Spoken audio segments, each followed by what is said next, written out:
નમસ્કાર, હું છું આપના સાથે ઈશા દુબે. આપ જોઈ રહ્યા છો જનસાક્ષી ન્યૂઝ. નજર કરીએ આજના મુખ્ય સમાચારો પર. અંકલેશ્વર નગરપાલિકા દ્વારા પ્રતિબંધિત પ્લાસ્ટિકના ઉપયોગ સામે કડક કાર્યવાહી કરવામાં આવી રહી છે. નગરપાલિકાના ચીફ ઓફિસર કેશવલાલ કુલડિયાને સુરતથી અંકલેશ્વર તરફ પ્રતિબંધિત પ્લાસ્ટિકનો જથ્થો લાવવામાં આવતો હોવાની માહિતી મળી હતી. માહિતીના આધારે નગરપાલિકા દ્વારા અંકલેશ્વર શહેરમાં વોચ ગોઠવવામાં આવી હતી.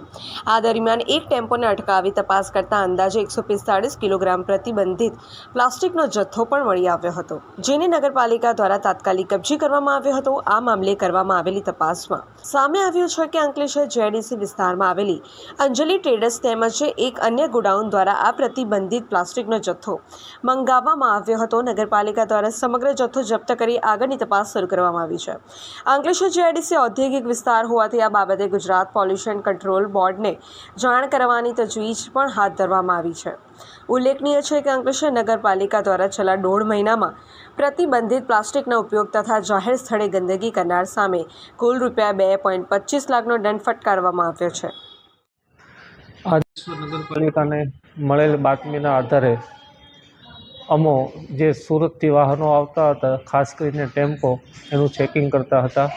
તેની અંદર બાતમીના આધારે એક ટેમ્પોનું ચેકિંગ કરતાં પ્રતિબંધિત પ્લાસ્ટિકનો જથ્થો મળી આવેલો હતો, જેનું વજન 145 કિલોગ્રામ હતું.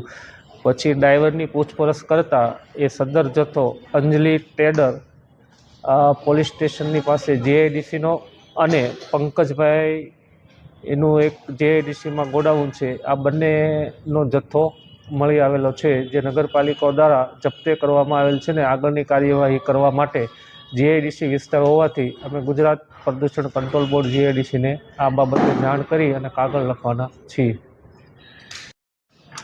અને અંકલેશ્વર નગરપાલિકા દ્વારા જે જાહેરમાં પ્રતિબંધિત પ્લાસ્ટિકનો ઉપયોગ કરે છે તેમજ અને જાહેરમાં ગંદકી કરનારના ઇસમો સામે છેલ્લા 1.5 મહિનામાં લગભગ 2.25 લાખનો દંડ કરવામાં આવેલો છે. અને અત્રેથી હું નગરપાલિકા વતી સૌ નાગરિકોને વિનંતી કરું છું કે અંકલેશ્વર નગરપાલિકાને સફાઈ અને સ્વચ્છતામાં મદદરૂપ થાય અને સહકાર આપે.